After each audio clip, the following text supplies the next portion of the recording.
Hello everybody and welcome to the Whiskey Dictionary. Today I'm on location, so if there's a little bit of an echo or something funky, then I apologize. But, you know, you can check out the view. It's a lot better than looking at this.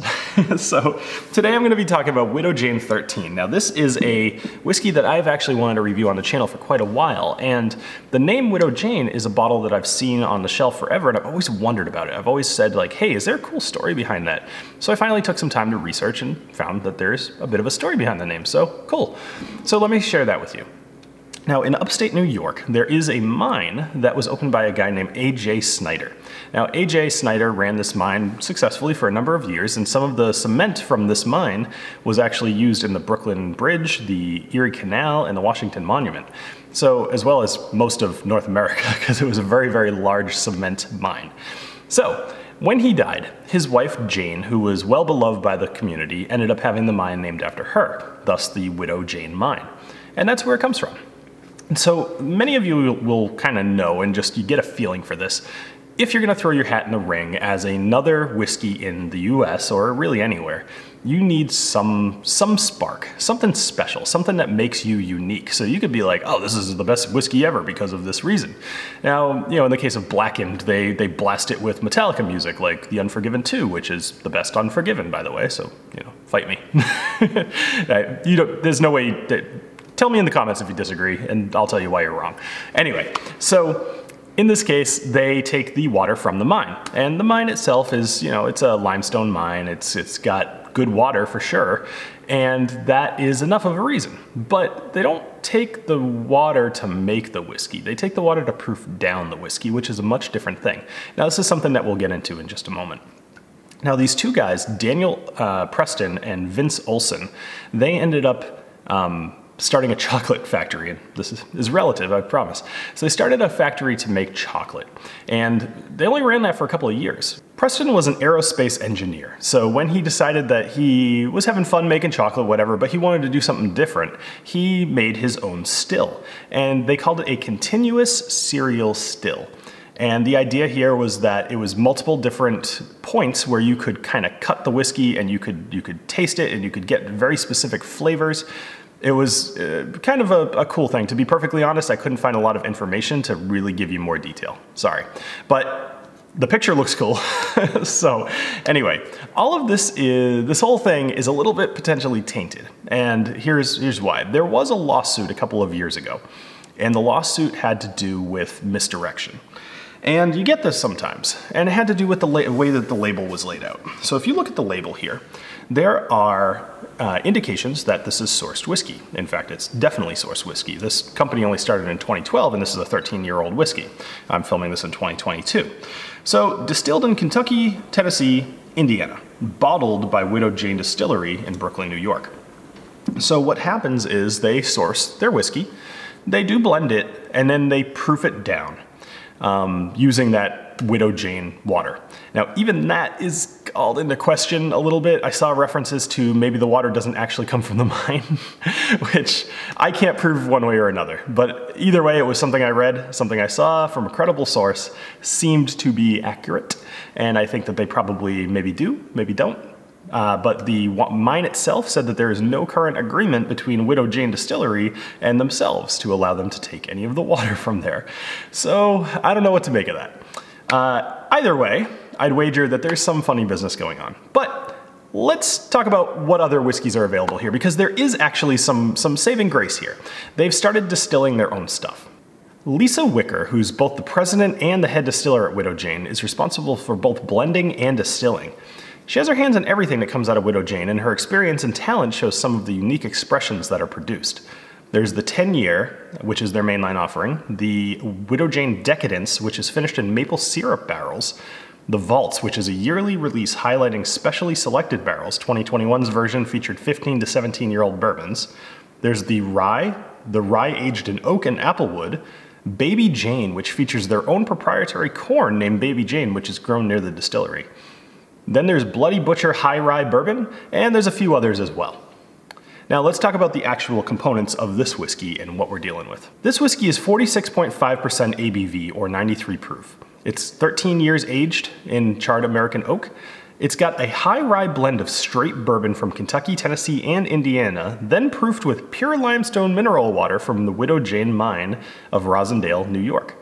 It is not chill filtered, it does not have any artificial coloring, and its price is about $99.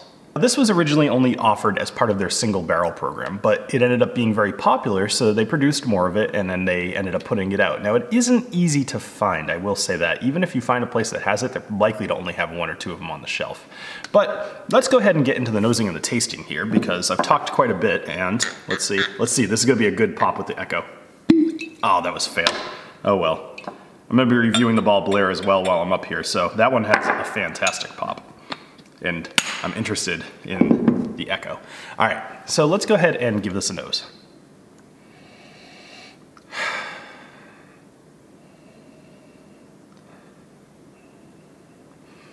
There's an interesting note here that I don't know that you know how I've talked before in some of my previous episodes about how you can combine different flavors or scents or whatever into something that makes sense. So like I could say it smells like honey, or it smells a little bread, like yeasty or something, and it'd be like honey bread or whatever. That's kind of what I'm getting here. It doesn't smell like honey, and it doesn't smell like a yeasty kind of bread. It smells like they actually sell this bread that is made somewhat with honey or some glazed with honey or something near me, and it smells a lot like that. So honeyed bread, honeyed wheat bread, I would say. There's a lot of influence from the oak barrel on this. There's the tannins here, but it's also very sweet. The corn is very prevalent here. Vanilla bean, caramel, just kind of very classic bourbon notes here. I mean, when you really boil it down, it's honey, vanilla, oak, and caramel, with a little bit of maybe like an earthiness, weedy something or other going on. So it's not super complex on the nose, but the taste, that's where we're gonna get into this. So cheers.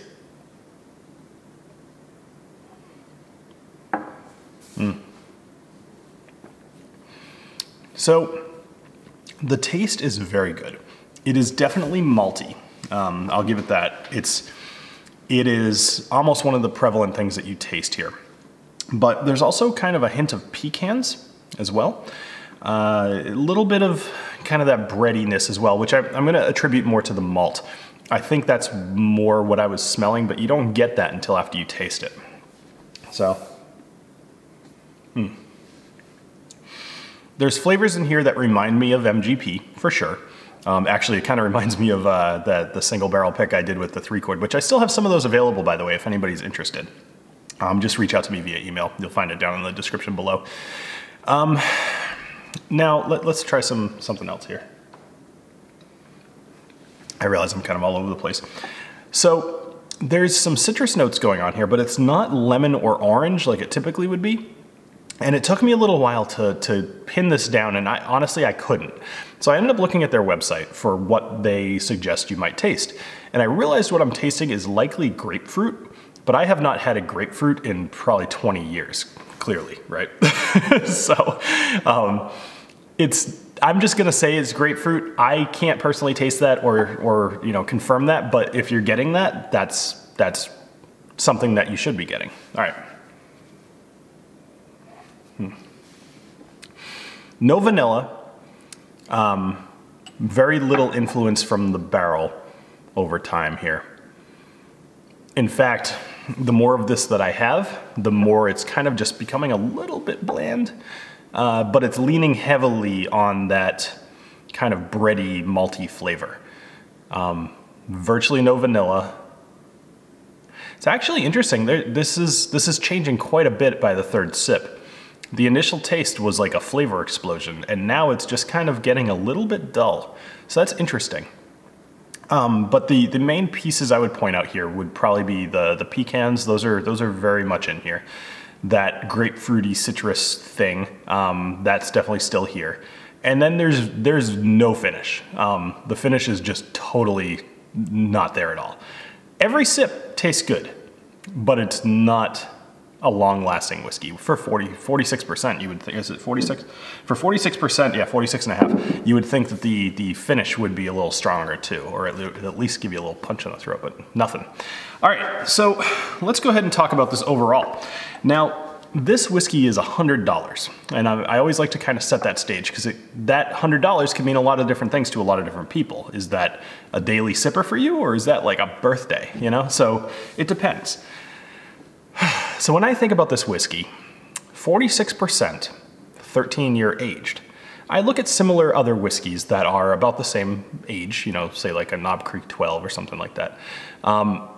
But to me, $100 is far, far too much to charge for this whiskey. I would like this a lot better at $70. I would try this at $70 and say, okay, I see why it's charged that. Now they are shipping this in, they're sourcing this, so they're not storing this themselves, at least not for any significant amount of time. So you're not necessarily paying for the storage, and you're not really paying for age, because 13 years isn't that long in the whiskey industry at all. So the $100, I'm having a big problem trying to find where that's coming from. And my only thought is that because it's a small distillery and they are trying to do their own stuff, they are distilling their own stuff, I'm finding it hard to justify $100 for this. Now, I have tried other Widow Janes since this one, and overall, the distillery is doing a great job. What I would love to try are some of their other expressions, some of the stuff that they made, just to see what I think of, you know, the distillery. Lisa, like I mentioned earlier, she's great. You know, she's very well respected. So the idea that this isn't something I'm loving is a bit of a shock. But it was something that I loved when I first tried it. And I mean, I can't tell you how much your taste buds are fried by the time you've tried like 20, 30 different whiskeys, which is the time that I finally tried this. I was at a tasting. But I remember thinking I loved this. And when I first opened this up, the smell and the taste were great, but it is ultimately falling a bit flat. And if I think about spending my own, like $100 of my own money, not money from the channel, I wouldn't do it at all. So I would say if you find yourself at a bar that has this on the shelf, this is 100% worth trying.